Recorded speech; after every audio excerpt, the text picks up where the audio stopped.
ঘরে যদি থাকে 2টা আলু 1টা ডিম আর সামান্য একটু সুজি, তাহলে এই চমৎকার মজাদার নাস্তাটি বানিয়ে নিতে পারবেন। চায়ের আড্ডা অথবা বাচ্চাদের স্কুলের টিফিনেও দিতে পারেন।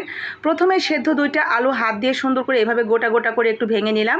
অল্প একটু তেলের মধ্যে একটু আস্ত জিরা, রসুন, পেঁয়াজ, কাঁচামরিচ দিয়ে একটু নেড়ে চেড়ে এরপরে ভাজা জিরার গুঁড়া, আদা রসুন জিরা বাটা, তার সাথে হলুদের গুঁড়া, মরিচের গুঁড়া, ধনিয়ার গুঁড়া, স্বাদ মতো লবণ দিয়ে নেড়ে চেড়ে একটা ডিম দিয়ে ডিমের ঝুড়ি তৈরি করে নিলাম।